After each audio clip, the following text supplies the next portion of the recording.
On passe à l'économie. Carole Ferry, vous nous dévoilez ce matin le rapport annuel du médiateur qui sera présenté officiellement dans la journée. Un rapport qui montre une hausse du nombre de litiges entre les fournisseurs d'énergie et les clients.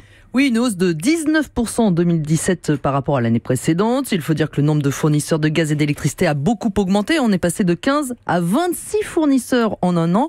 Mais ce qui augmente le plus, ce sont les pratiques commerciales abusives. Plus 33%. Des fournisseurs qui font appel à des sociétés extérieures pour démarcher les clients à domicile avec des arguments parfois totalement trompeurs. Dire par exemple qu'Engie et EDF, c'est la même entreprise. Faire croire que le commercial est envoyé par les pouvoirs publics parce qu'il est obligatoire de changer de fournisseur.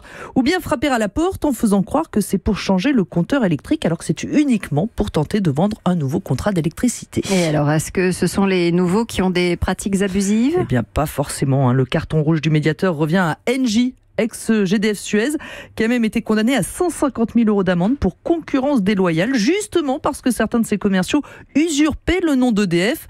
Les premières plaintes commencent également à arriver de la part des clients de Total Spring. Total, vous savez, est aujourd'hui le 3e fournisseur de gaz et d'électricité en France, après le rachat de l'Empiris et de Direct Énergie.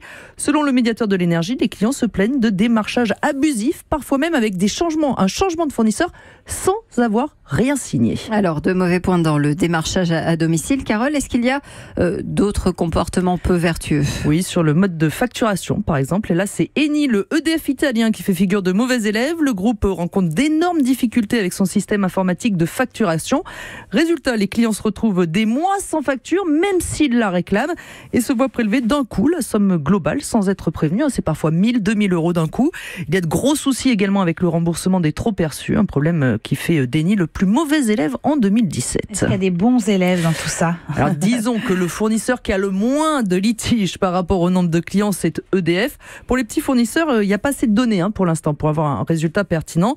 Alors selon le médiateur de l'énergie, il y a en tout cas un vrai besoin de transparence et d'information de la part de tous les fournisseurs. D'autant que d'ici 2-3 ans, il n'y aura plus de tarif réglementé du gaz. Vous savez, le tarif encadré par l'État. La bataille qu'on constate aujourd'hui pourrait bien se transformer alors en véritable guerre commerciale pour s'arracher les clients d'Engie, qui est le seul fournisseur autorisé aujourd'hui à proposer ces fameux tarifs réglementés.